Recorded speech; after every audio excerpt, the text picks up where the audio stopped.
mezza giornata del nostro seminario. Non si può negare che abbiamo lavorato con una certa intensità. Il professor Plutino è pregato di lasciare libero l'uditorio. Cerchiamo di concludere entro le 5 in maniera che ognuno può tornare a casa con calma. Adesso sentiamo Luciano Pellicani e poi Maria Freitas, se non sbaglio, che ci parleranno delle prospettive del socialismo europeo. L'onorevole Savino è pregato di stare seduto, grazie. Già siamo in pochi, se poi facciamo pure casino non finiamo mai. E poi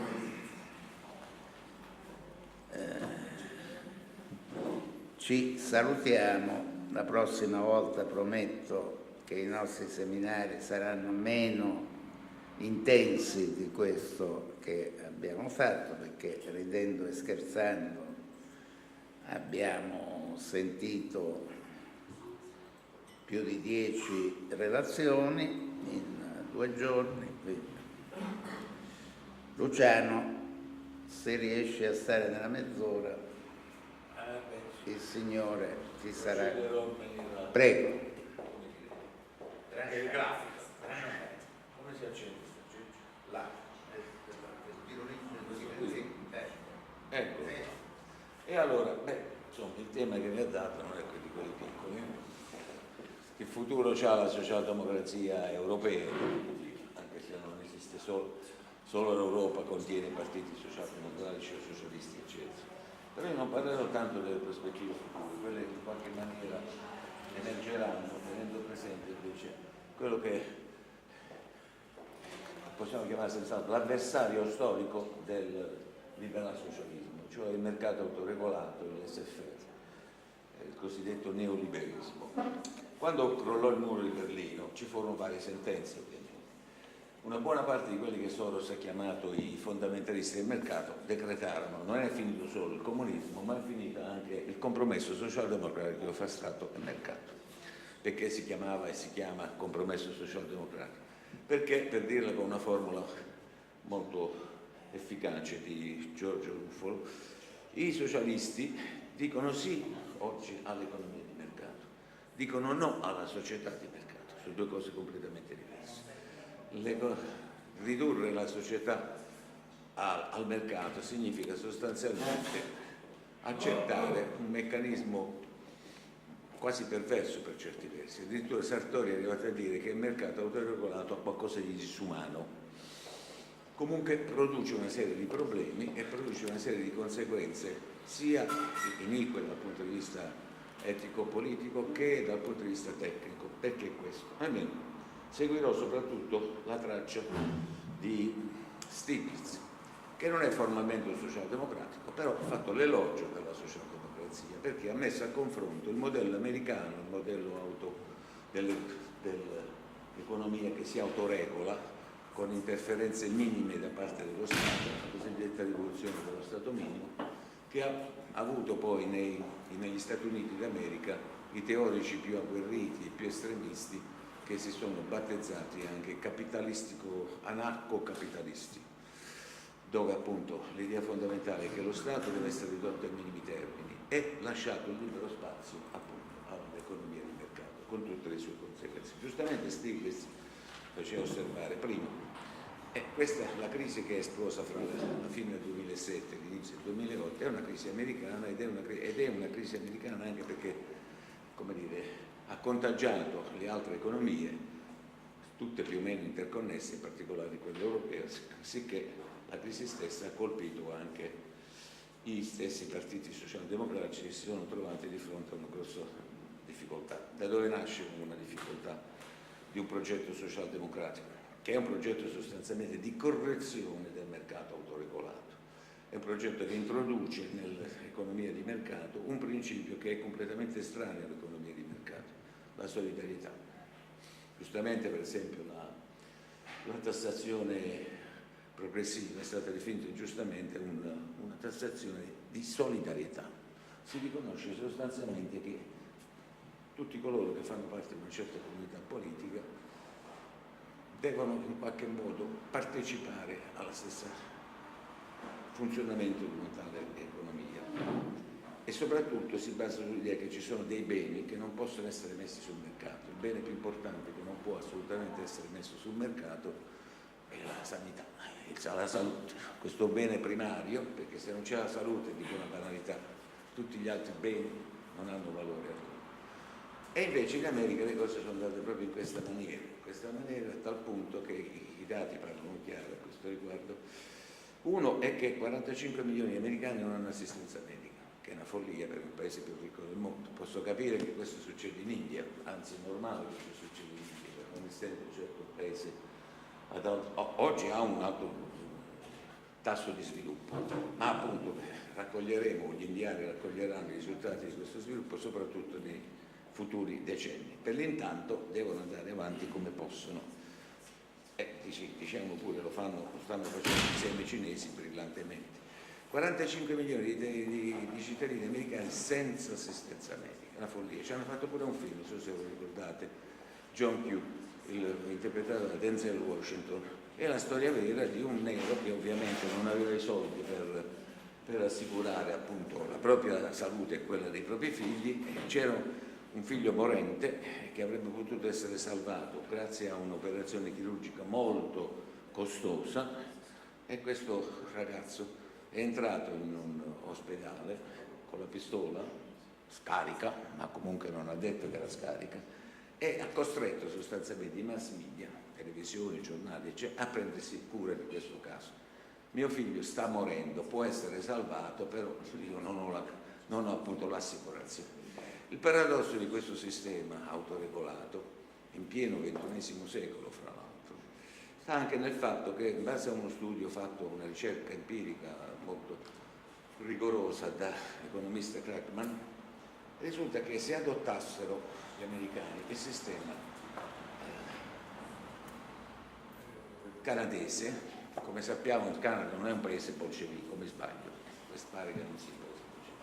E allora, ebbene, quale sarebbe il risultato? Uno, anche i 45 milioni di americani esclusi dall'assistenza medica riceverebbero appunto l'assistenza medica, e in aggiunta risparmierebbero gli americani. Perché? Perché le compagnie di assicurazione ovviamente si sono concertate e hanno detto: questi ci tengono molto alla loro salute, sono ricchi, e spremiamoli bene.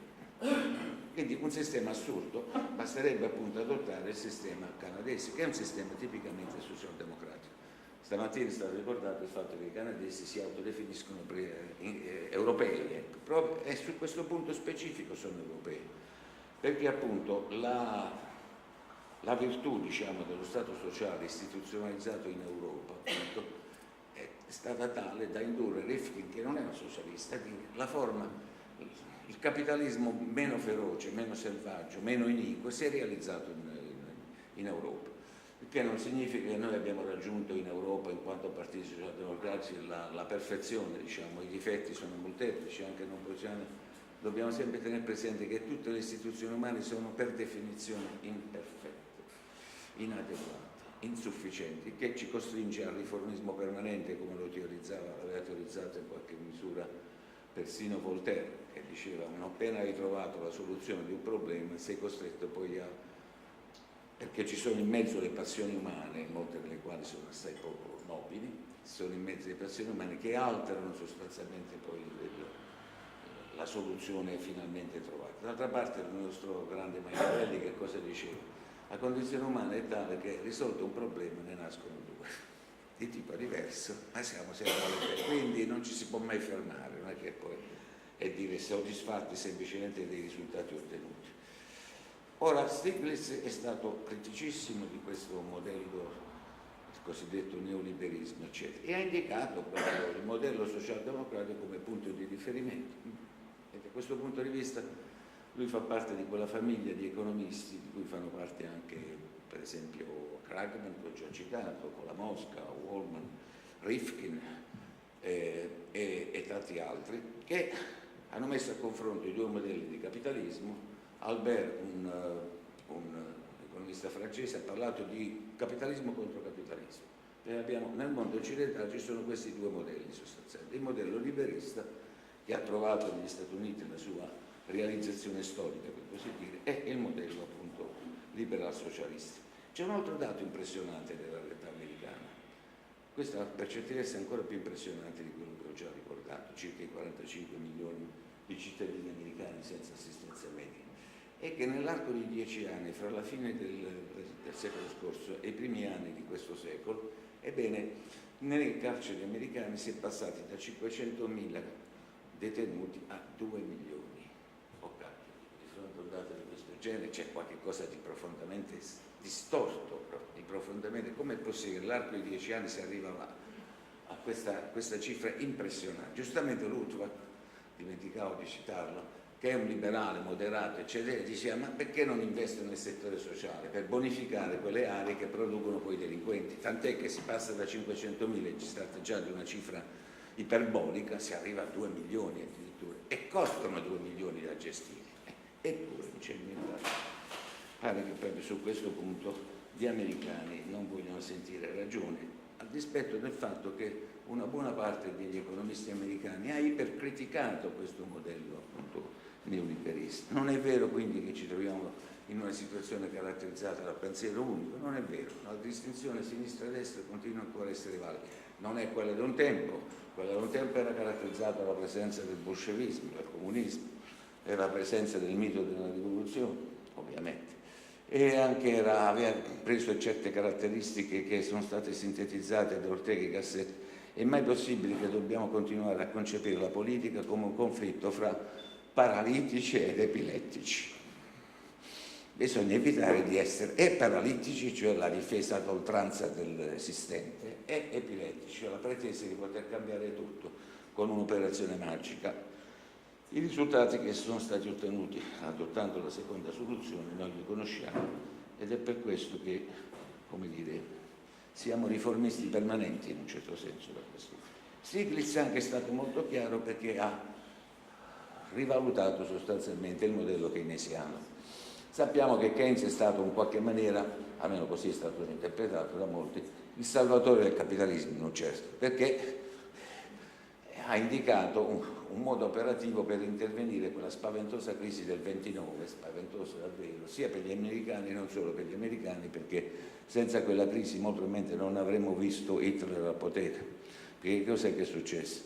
La crisi di Wall Street significò praticamente che i capitali che gli americani avevano investito in Germania si ritirarono, e di colpo abbiamo avuto in Germania in pochi anni 6 milioni di disoccupati, un terzo della produzione industriale collassata. In una situazione di quel genere i due partiti estremisti, quello comunista e quello nazionalsocialista, hanno avuto un successo strepitoso e i risultati li conosciamo benissimo. Stiglitz dice con tutta chiarezza le ragioni di questa crisi del modello appunto autoregolato vanno trovate soprattutto in un punto di partenza che annunciava, prometteva benessere crescente, e a distribuirlo era stata elaborata pure la teoria della goccia. La goccia diceva questo, questa teoria diceva che dall'alto, la ricchezza dall'alto scende fino a quando arriva in basso. Beh, quelli che stanno in basso sta goccia non l'hanno proprio vista, per cui si è formata negli Stati Uniti anche una nuova classe che è stata battezzata la classe dei working poor, quelli che lavorano ma sono poveri perché i salari bassissimi sostanzialmente.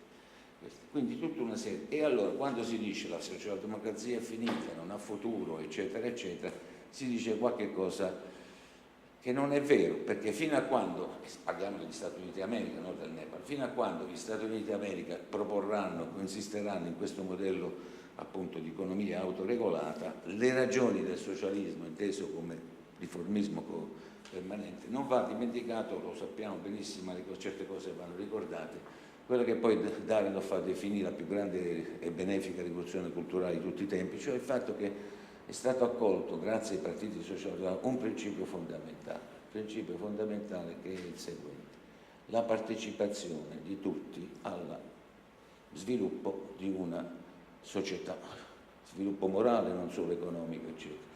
Io ricordo di regola, ogni tanto vengo stimolato non solo da lui, ma anche da Politica, eccetera, a intervenire su questi temi, eccetera. Ricordo un piccolo episodio, mi trovavo a Napoli, insegnavo a Napoli, stavo in un autobus e lì voi sapete come sono i napoletani, non ne parlavo. Napoletano se non parla non è napoletano. E questo fece un piccolo comizio e dissi: io non pretendo di andare a teatro una volta al mese come fa un grosso avvocato, ma volessi una volta all'anno. Ecco, questo significa partecipare. Non pretendeva l'eguaglianza, che è impensabile, impossibile, ma no all'esclusione. Ecco, l'esclusione è la cosa più grave che si possa.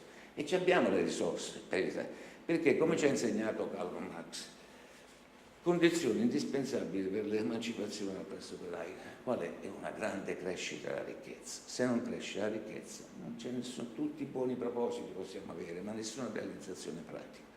Quindi ed è per questo che Marx ed Engels arrivano a elogiare il capitalismo come penultima tappa dell'evoluzione dell'umanità, non l'ultima ovviamente, ma penultima tappa necessaria e progressiva, perché ci fu il famoso dibattito fra Tkachov, che era un leader rivoluzionario populista russo, e Engels. Tkachov voleva fare la rivoluzione subito, gli aspettiamo. E invece Engels gli insegnava, dice: guarda che ci vuole prima la rivoluzione industriale fa crescere il proletariato, poi crea la ricchezza, una volta che è stata creata questa ricchezza si può passare alla fase successiva. Tkachov, che era un uomo molto intelligente, indubbiamente gli rispose con una battuta e il povero Engels fu quasi tramortito, perché disse: ma caro Engels, la rivoluzione fra 50 anni la vogliono pure i gendarmi, la rivoluzione la facciamo subito o non se ne parla proprio. Questo sottolinea anche cosa? La contraddizione in cui si è trovato il marxismo, che da una parte c'è una teoria dello sviluppo delle forze produttive, precondizione essenziale dell'emancipazione lavorativa, dall'altra parte c'è il mito della rivoluzione, che si può praticamente rovesciare l'esistente e produrre dei risultati meravigliosi, eccezionali, e poi abbiamo visto invece che di questo. Dall'altra parte anche un pensatore non certo socialista, non certo di sinistra, con Max Weber, in una bellissima, quotissima pagina, ha detto: il mercato autoregolato non conosce la dignità delle persone, conosce la dignità delle cose, la dignità delle merci, la dignità dei beni, conosce il profitto, evidentemente ha bisogno di un correttivo. E questo correttivo alla fin fine è stato proprio la socialdemocrazia, e quello che è successo negli ultimi anni ribadisce in buona sostanza che i fondamentalisti del mercato, così li ha battezzati Soros è un popperiano rigoroso, ma nega, è criticissimo nei confronti del capitalismo autoritario. Addirittura ha scritto un saggio che si chiama La minaccia capitalista, che è molto diverso questo discorso dal discorso che hanno sempre fatto i marx-leninisti, che hanno finito per dare una versione demonizzante del capitalismo, oppure, come è successo negli ultimi tempi, il caso Bauman. Non ho mai capito perché ha avuto questo successo che ha avuto. Bauman è arrivato a dire che il capitalismo è un sistema che vive parassitariamente sul corpo delle altre società non capitalistiche, che è veramente un falso storico di proporzioni colossali, perché la miseria di quelle popolazioni non dipendeva certo dallo sfruttamento capitalistico, tanto non dipendeva dallo sfruttamento capitalistico che Marx, nello scritto appunto sull'imperialismo britannico, elogiò l'imperialismo britannico in base al ragionamento non sulle intenzioni ma sui risultati, e disse: il colonialismo britannico è un inconscio strumento della storia, perché produrrà due risultati: uno negativo, distruggerà la società asiatica; l'altro positivo, metterà le premesse alla società moderna, che è esattamente quello che sta avvenendo. Questo è il Marx scienziato, sociale, il Marx, non il Marx mitopoieta, per così dire. Quindi non è vero assolutamente che il capitalismo è vissuto e vive succhiando il sangue come un vampiro. Questa è l'immagine che ripropone Bauman nel XXI secolo, la Madonna. Qualche cosa avrebbe dovuto capire pure su queste cose. E aveva ben ragione Soros quando parla di fondamentalisti del mercato. Abbiamo due, come dire, estremismi, due concezioni antitetiche. Da una parte mercato zero, perché è appunto un sistema perverso, dall'altra parte tutto mercato. Noi siamo in mezza strada e penso che sì. Ieri è stato ricordato anche il buonsenso. Anche qui basterebbe il buonsenso per indicare che questa è la soluzione fra due mali estremi, e questa è la soluzione. Non è facile ovviamente ottenere risultati ottimali rispetto alle intenzioni eccetera, ma non abbiamo di meglio, come civiltà occidentale in questo momento, non abbiamo di meglio da proporre cosa ha fatto Soros, che ha fatto Stiglitz, che hanno fatto tanti altri, l'ultima addirittura, ripeto, indicare nella socialdemocrazia la forma meno disumana di capitalismo, se volete. Certo, due sono state le grandi rivoluzioni che hanno reso possibile il miglioramento materiale e morale dei lavoratori nel nostro mondo. Da una parte la rivoluzione capitalistica, che Marx definisce rivoluzione in permanenza, perché appunto è iperdinamico, e cioè Marx ha capito prima di tutti che col capitalismo l'economia cessa di essere un gioco a somma zero e diventa un gioco a somma positiva. I miliardi che ha guadagnato Bill Gates non li ha guadagnati sfruttando i lavoratori, anzi moltiplicando i posti di lavoro e facendo crescere la ricchezza appunto degli Stati Uniti d'America. Beh, Gates ha avuto anche la sensibilità morale di capire che questa polarizzazione, ricchezza da una parte e povertà e miseria dall'altra, è inaccettabile, e lui fa la sua parte. Ha indotto anche molti imprenditori di successo a mettere una parte di questa loro ricchezza enorme, a mettere a disposizione la scuola, l'istruzione, la salute, la casa. Io non riuscirò mai a capire perché negli ultimi decenni non c'è stato un governo italiano di destra o di sinistra che non ha posto nella sua agenda la casa per tutti. Mia madre è diventata proprietaria di casa, come? Ha una casa popolare del programma Farfalla. Ha pagato l'affitto ogni mese. Dopo 25 anni è diventata proprietaria. Ma perché non lo Stato, che si impiccia in mille cose in cui non si dovrebbe impicciare il nostro Stato, perché non fa un programma di questo genere? L'obiettivo è di arrivare a dare la casa a tutti, che è un bene preziosissimo, sia materiale che simbolico in definitiva.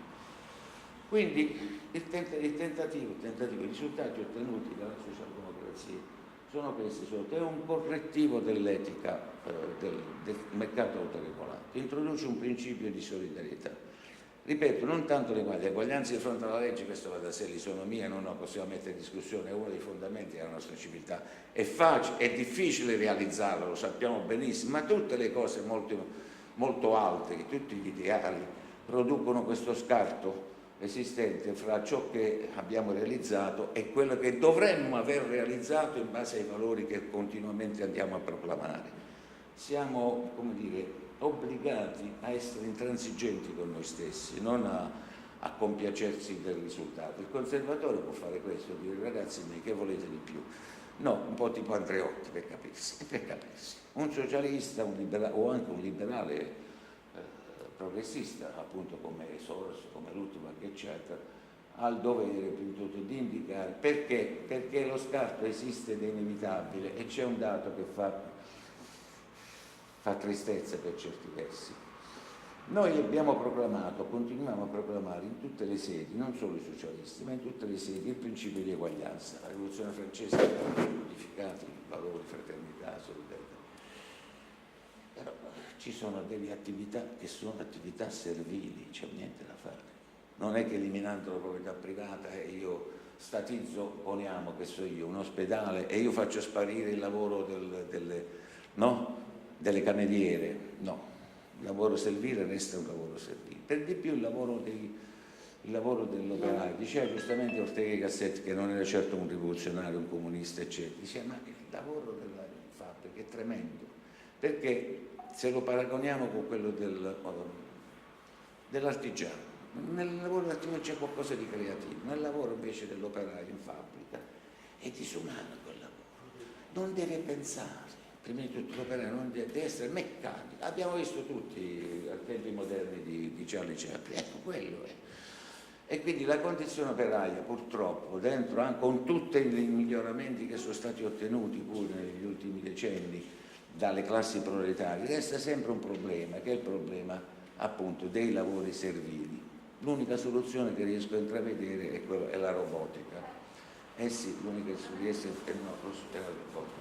Perché? Per cui la nostra società resta una società ingiusta, la meno ingiusta di quelle che finora abbiamo sperimentato. Questo mi pare difficile negarlo, ma resta comunque una società ingiusta, proprio perché i nostri standard sono molto elevati, proprio perché non abbiamo accettato cinicamente la realtà è questa e non la si può modificare. 100 anni fa la scuola elitista italiana, ma non solo quella, insiste molto sulle differenze qualitative fra i singoli soggetti che spiegherebbero le gerarchie. No. Immaginiamo quello che dico ai miei studenti, immaginate un'isola in cui vivono 1 milione di abitanti e assumiamo che tutti questi abitanti abbiano l'intelligenza e il talento di Einstein, giusto? Fanno tutti i fisici teorici? No. Avremo un Einstein a pulire i cessi, non si scappa. Quindi non è solo una questione che riguarda il talento, perché pure le differenze di talento è evidente che ci sono. Per esempio Francesco, no? Il calciatore della Roma, quello lì, Totti, quello c'ha un talento naturale. Io ho conosciuto anche la professoressa sua di scuola media e mi disse no, non c'era speranza. Questo sarà capito. Non c'era speranza, però appunto è che purtroppo la gerarchia che si produce nella società complessa, così dice, stratificata, basata sulla divisione del lavoro, che è una divisione del lavoro anche gerarchizzata, diceva Simon Weil ci moriva su questo, per il dolore che vedeva, no? Si era identificato con la condizione operaia, a tal punto che andò a lavorare come un operaio, a tal punto. Però ma il tecnico comanda sul semplice operaio, questa gerarchia non la possiamo eliminare magicamente. Per cui che senso ha chiedere alla società che non è quello che dice di essere? No, ha un senso, ma entro limiti ben precisi. Dobbiamo vedere se abbiamo fatto tutto quello che era possibile per avvicinarci all'ideale. Gli americani no, non lo stanno facendo. Gli europei, proprio perché socialdemocratici, oppure i canadesi, non va dimenticato, ed altri, lo hanno fatto in misura. Teniamo presente queste esperienze e teniamo presente che non è vero che questa cultura liberal socialista non ha futuro. Alla fin fine, come ha concluso Stiglitz, si tratta, dobbiamo decidere, adottiamo il sistema americano o adottiamo il sistema liberal socialista. Grazie. Grazie Luciano. Più rapido di così non si poteva. Sei di una capacità di sintesi ammirevole.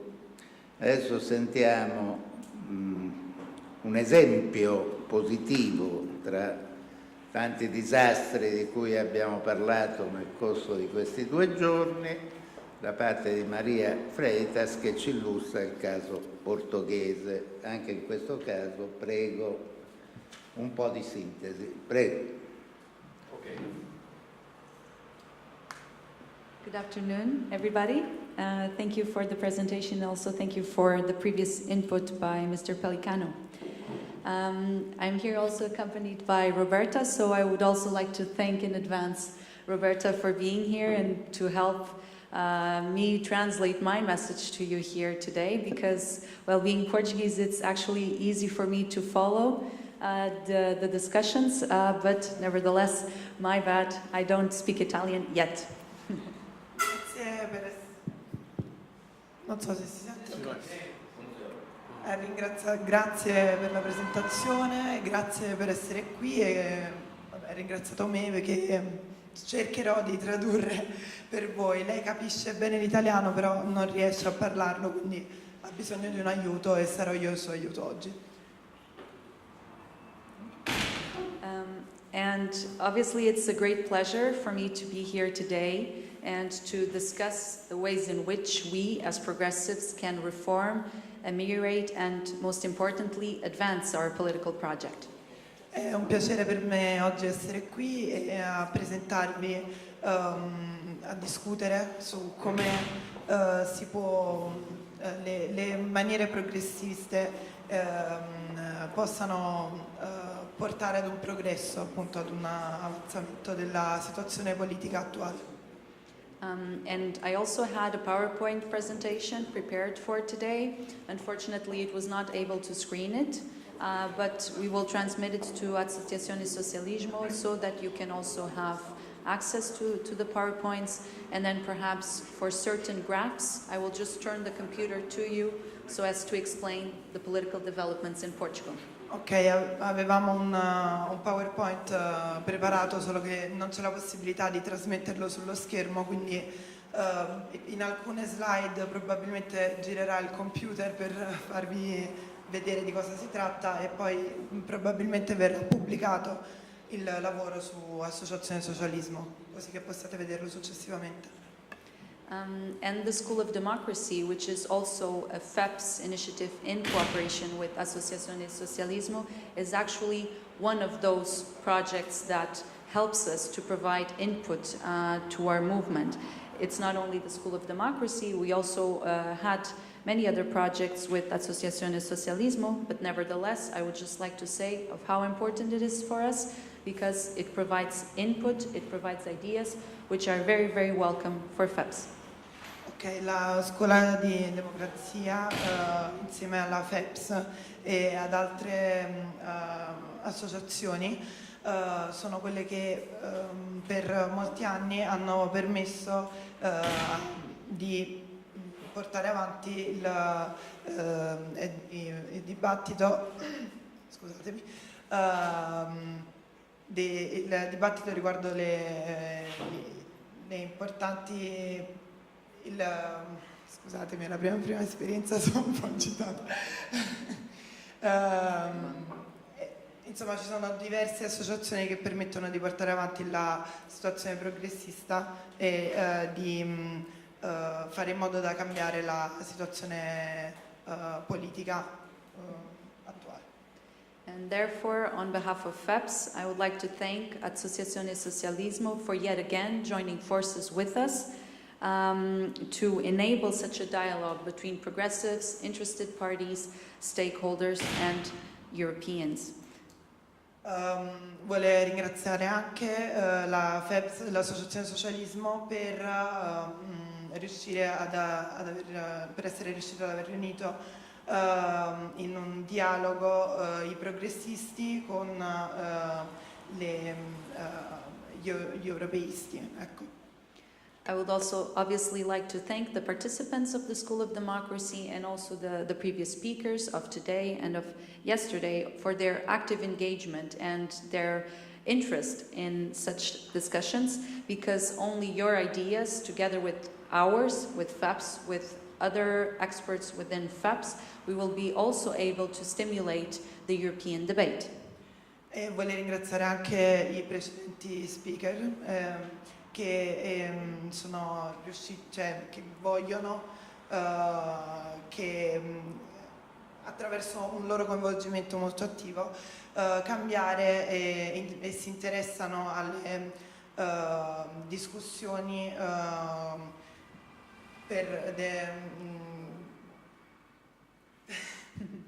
alle discussioni e voglio stimolare dei dibattiti che possano appunto portare a un cambiamento della situazione. And today I also have the great pleasure to speak to you about also another FEPS initiative that was put forward in partnership with our Portuguese foundation, Pubblica, and this project is about the current Portuguese government solution, which is actually being perceived very positively against the backdrop of a so perceived decline of social democracy in Europe.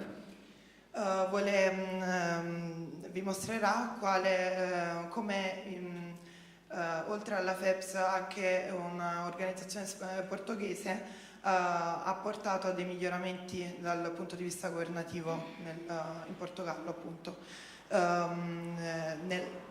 Come il lato sinistro del governo abbia portato delle soluzioni che possono interessare anche altri paesi e non solo il Portogallo.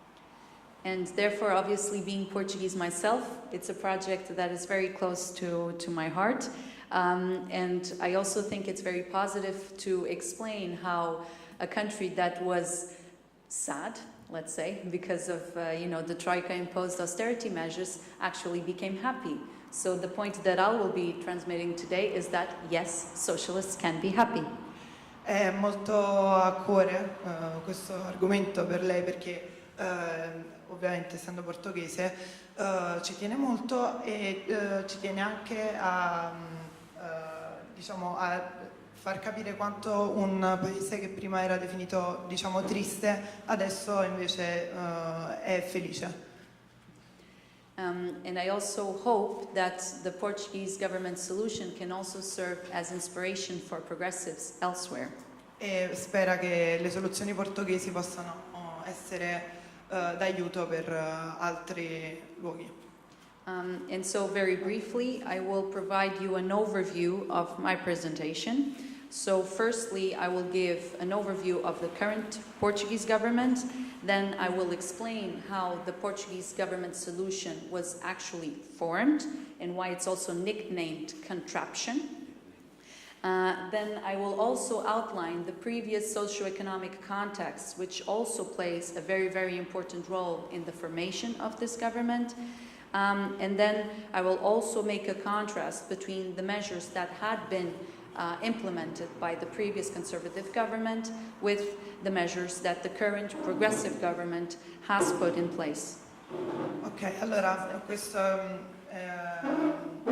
la presentazione verterà prima su una panoramica riguardo l'attuale situazione portoghese governativa, poi spiegherà come il governo è stato formato e perché queste nuove alleanze sono state soprannominate marchingegni, questo è il termine più adatto che abbiamo trovato per definirli.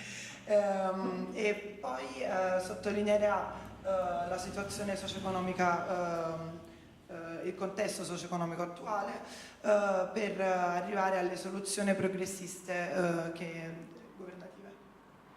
And you're doing a wonderful job, thank you. And also, should there be time, I will also explain a little bit more about the recent local elections and its results. E se ci sarà tempo vorrà anche illustrare qual è stata la situazione attuale con le nuove elezioni. So what is the situation now in Portugal? What do we have now? We have a socialist-led government, which is led by Prime Minister António Costa, and it's supported with 3 other left-wing parties, notably the Left Bloc, the Portuguese Communist Party, and the Greens.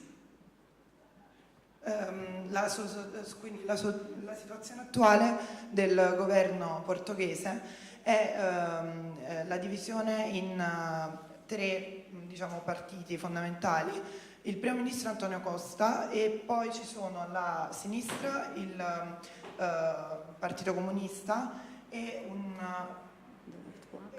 il Greens. Verde, sì. Verde, ok, i Verdi. Well, what would be the result? Obviously, only progressive policies would come out of this. And actually, for Costa's government, the main priority was to turn the page on austerity, whilst observing at the same time a deep respect to the European project, a deep commitment to the European project, and most importantly, reverse the page on austerity by observing European fiscal rules. Ovviamente il risultato che si poteva ottenere da questa formazione politica poteva essere solo progressista e l'obiettivo fondamentale è quello di abbattere le austerità unendosi a quello che è il progetto europeista e quindi quelle che sono le idee europee. And the Portuguese government solution actually is a showcase of how a progressive agenda can be put forward at the European level whilst toning down anti-European, anti-Semitic discourses and actually taming populism. Le soluzioni del governo portoghese sono quelle di calmare i blocchi anti-europeisti per cercare di farli ragionare e di portare avanti invece quelle che sono le idee progressiste. This is therefore a case that's been seen as an inspiration for progressives everywhere, but now I think it's also important that I explain to you how this success case was actually built. How was actually this coalition formed? Questo modello progressista può essere preso ad esempio da tanti altri governi, e adesso spiegheremo come è formato e come può aiutare la formazione. So I will just try and turn this for you to be able to see, and I hope you will be able to see it. So if I remember the graph correctly, you have two lines, the blue and the green. No, the blue and the red. Exactly. And the red are us, obviously, us progressives. So here with this graph, I would like to show you how the Socialist Party in Portugal actually managed to maintain his electoral support within the Portuguese electorate, whilst at the same time you can also see that there has always been a balance between left and right throughout time. So from 2011 into recently 2016, 2017, with obviously a surge in electoral support by the progressives now in the recent 2015 elections. However, we also then see in the other colors, which also represent, well, right and left, but that the other parties of the left have also managed to increase their electoral support. Ok, come si può vedere dal grafico, la linea rossa è quella che interessa i progressisti, la parte progressista, dal 2011 alla situazione attuale 2017, passando per le elezioni del 2015. C'è sempre stata una sorta di equilibrio tra la sinistra e la destra, però come si può vedere dall'altra linea, quella blu immagino, diciamo la parte the blue line? Yeah, conservatives. Ok, la parte dei conservatori, che invece vede una sorta di discesa, diciamo, della situazione politica. Yeah, no, it's okay. Can you repeat the point? Yeah, well, the other lines, which also represent the other left parties, Yeah. have also increased a little bit their electoral support, and this should be considered in the overall picture. Ok, quindi anche l'altra parte, diciamo, i conservatori è arrivata allo stesso livello, diciamo, dei progressisti, e quindi c'è una coesistenza delle due parti. And what is also important to see, and it's also very visible in this graph, which will then be provided to you, is that the tradition in Portugal had always been the Socialist Party against the conservatives. It has always been this, balance of forces. La situazione portoghese è tradizionalista, è sempre stata la parte sociale, quindi questo aspetto, diciamo, è sempre stato, cioè questo bilancio rappresenta il fatto che appunto è sempre stata presente la parte socialista. So please do keep this in mind, because I will also explain how this tradition was so important in making this left-wing alliance possible. Ok, quindi ricordate che la parte socialista è quella che più è legata alla tradizione portoghese, perché più avanti tornerà utile. And also what is important to explain and to convey to you is also the previous socio-economic context that Portugal was living through with the previous conservative government, which was an alliance of two right-wing forces, notably the Partido Social Democrata, which has no reflection at all with European level. Actually, in Portugal, the name is, creates confusion because they're not social democrats, they're really right-wing, a right-wing party, and the CDS, which then together they formed a coalition that was called Portugal Forward. Ok, la situazione politica portoghese fino al 2015 è stata divisa in Partito Socialdemocratico, che però non è assolutamente uguale a quello che si intende in Europa, perché è un governo piuttosto di destra, mentre invece c'è la parte del governo portoghese in coalizione con chiamato Portugal Forward. Okay, quindi ci sono due parti, una è di destra e l'altra è di sinistra, però sono both of them right wing.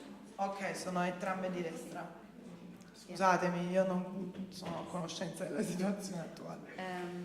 And so basically, these two parties ran in a coalition for the 2015 legislative elections, but they did not secure an absolute majority in parliament.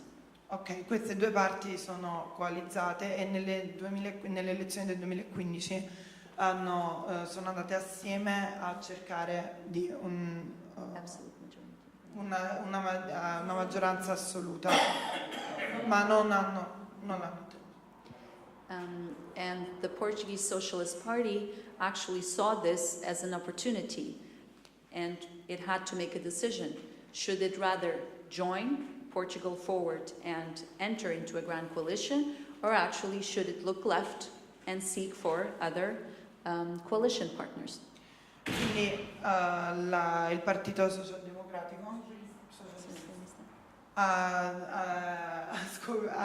si è trovato di fronte alla scelta di rimanere con il Portugal Forward, il partito Portugal Forward, o di trovare qualche altra soluzione per un'alleanza.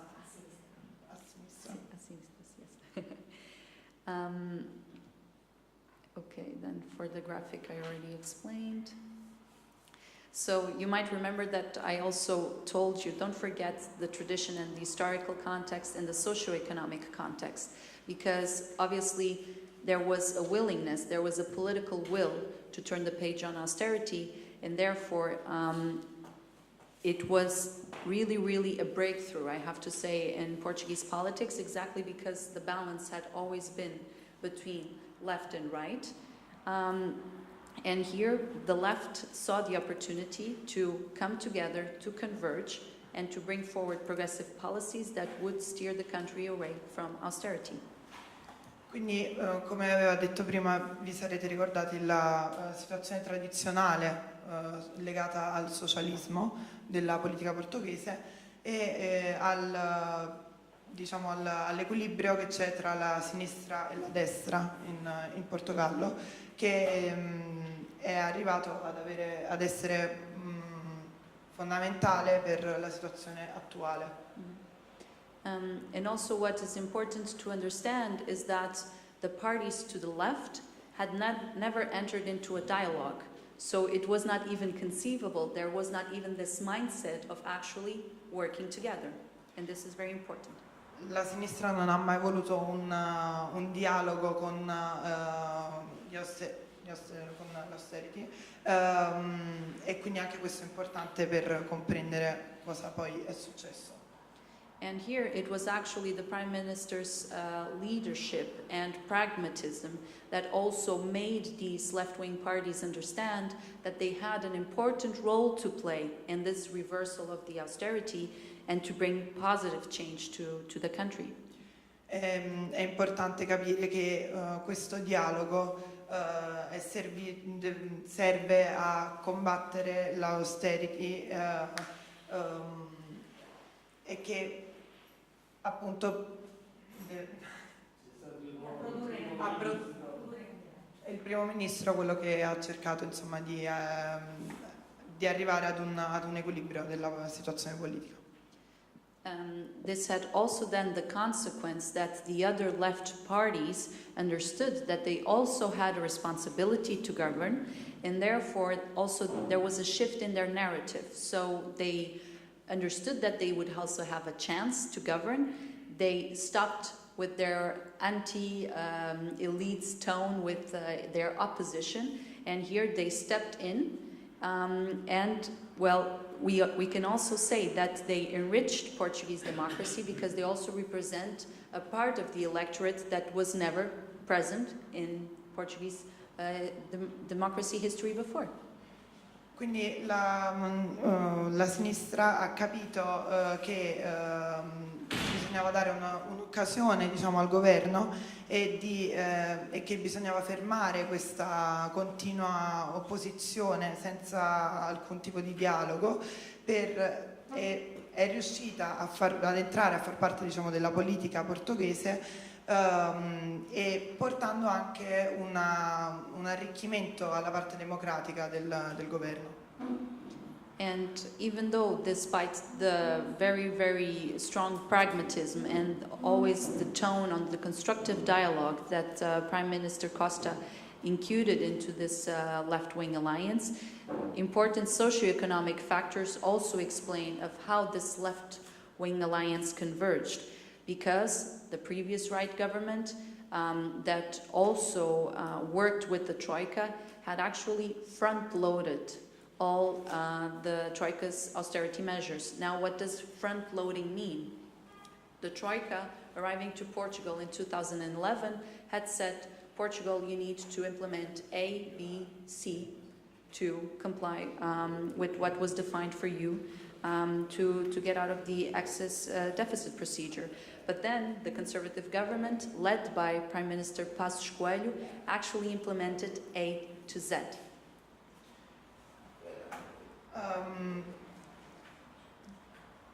La situazione,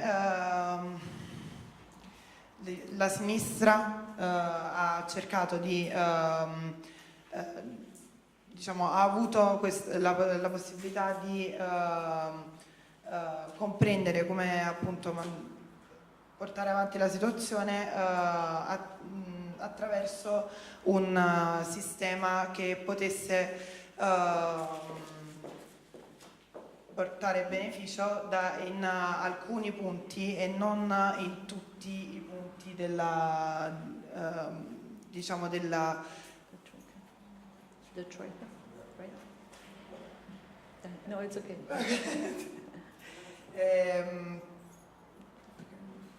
Yeah. The front loading? Yeah. That they went really beyond. Ok. That kind of they exaggerated in the austerity measures. Ha cercato...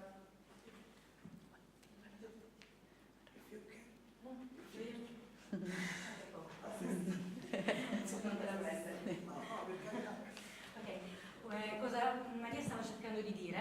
Che durante il governo di Conservatore la Troika è venuta in Portogallo chiedendo al governo di realizzare A, B e C.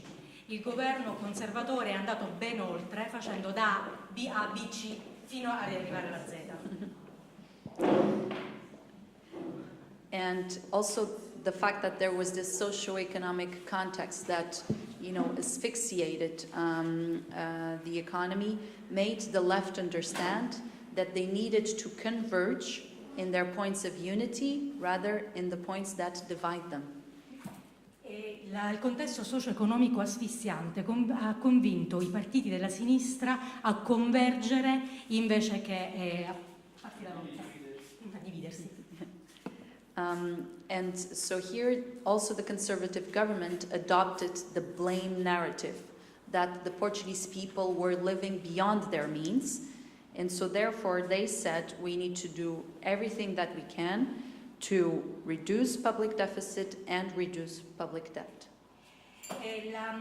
Il Partito Conservatore inoltre adottò la politica del dare la colpa, del blame narrative, dare la colpa agli altri, dicendo che la popolazione portoghese viveva al di là dei propri mezzi e che era necessario ridurre il debito pubblico e la spesa pubblica. And actually, rather than solving the situation, the socio-economic strata was deeply worsened.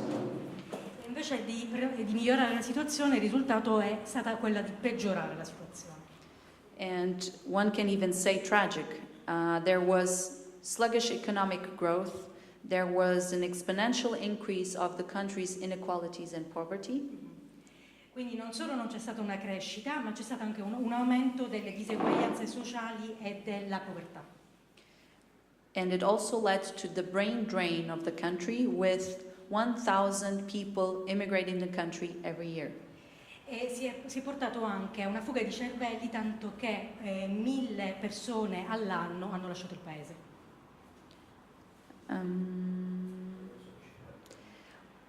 Also to explain that, there was a breakthrough on this gridlock, on the historical gridlock, on the traditional gridlock in Portuguese politics, but there were also a very, very pragmatic way that the left-wing parties had their dialogue.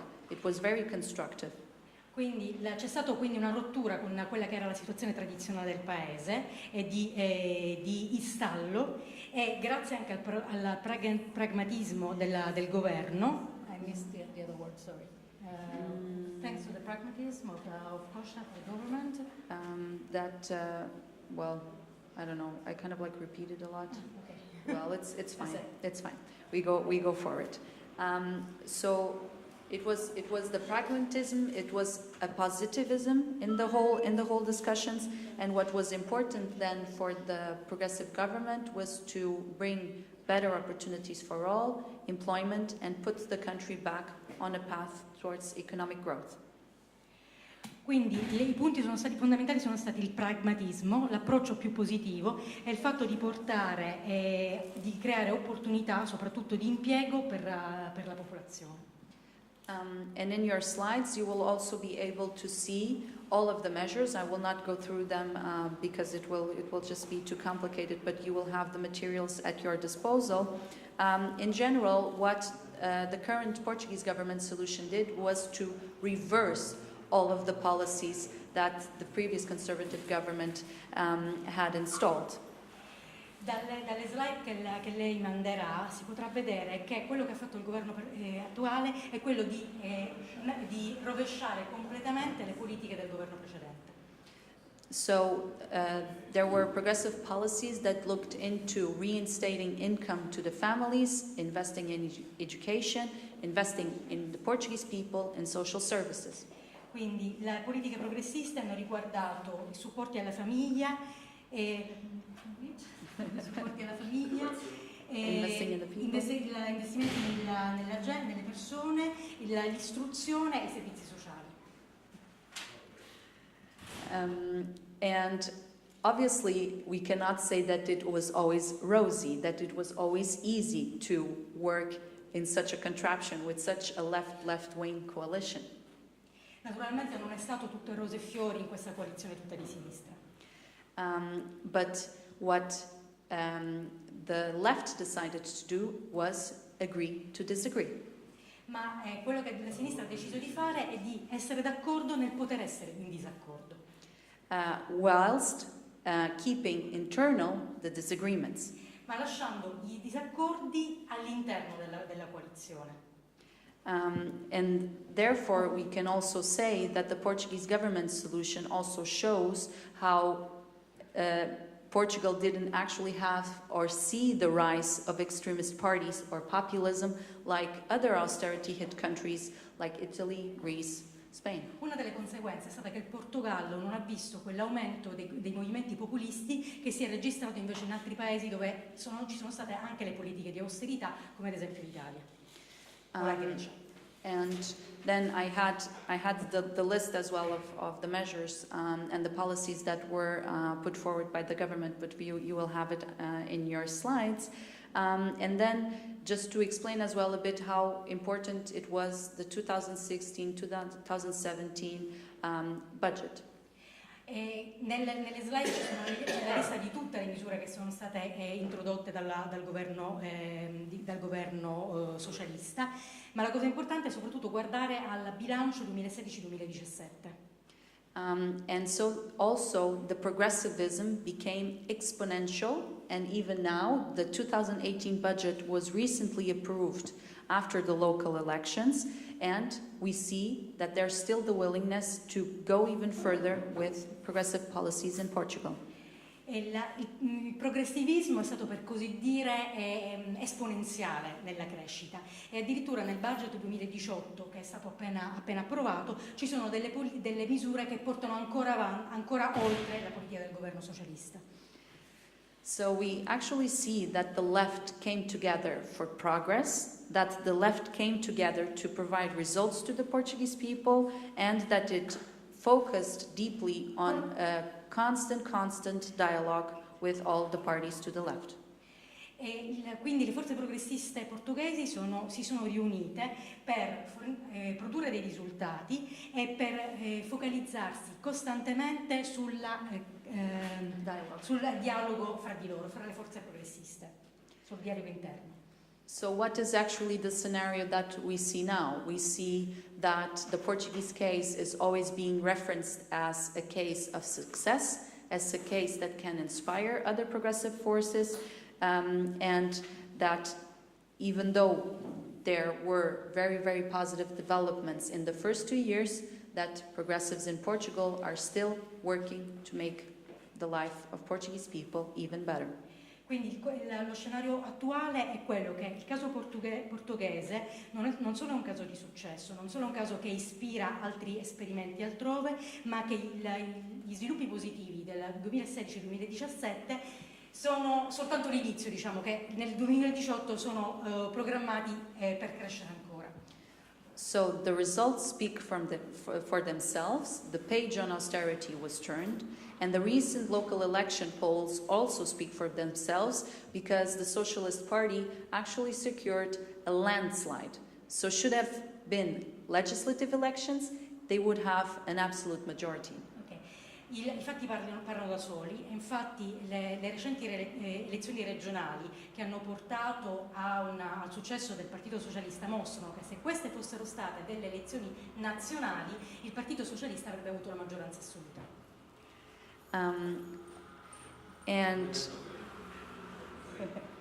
And of course, this also shows that the Portuguese case provides an alternative to the TINA, that there is no alternative to austerity, and Portugal actually came forward with what I like to call Yeti.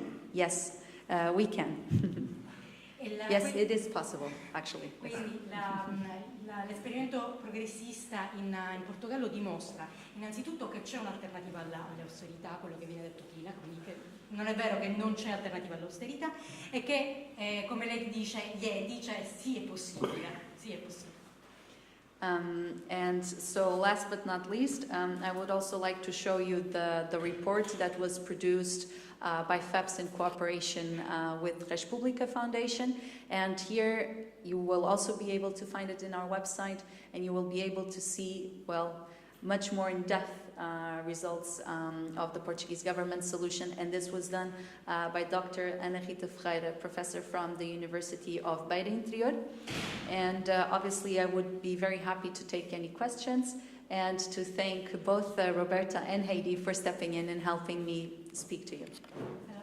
Come ultima cosa vorrebbe presentare questo libro, questo rapporto che è stato prodotto dalla FEPS in cooperazione con Pubblica, che è la fondazione portoghese che fa parte della FEPS, che è scritto da, I don't remember the name of this lady, da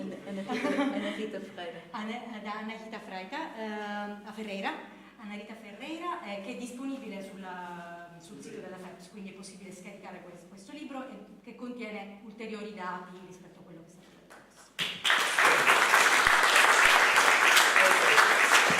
Grazie e buon lavoro ai compagni portoghesi, anche a quelli italiani, perché Pellicani si è sforzato di convincerci che si può essere socialisti e felici. Orwell la pensava diversamente, ma insomma noi preferiamo l'approfondimento filosofico di Luciano rispetto all'impressionismo di Orwell. Allora, se qualcuno vuole intervenire, gli do 2 schiaffi e poi lo faccio intervenire, però mi sembra... Eccolo lì, ci mancava Celestino Spada. Prego, date un microfono a Celestino. Parla lentamente così capisce. In English. No, noi basta con Io con la risposta. siamo amici. in queste scelte di governo, il governo portoghese in questi anni, questi che hanno segnato la ripresa e l'uscita, diciamo, dalla crisi, che parte hanno avuto gli investimenti nella produzione?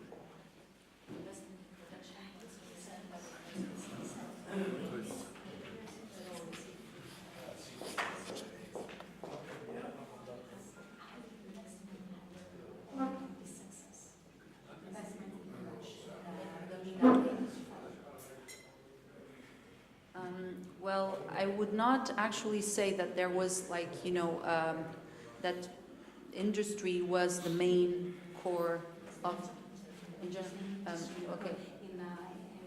Investimenti nell'industria. For instance, soltanto spesa. okay, well, that's what, yes. There was more investments rather than expenses, the public expenses.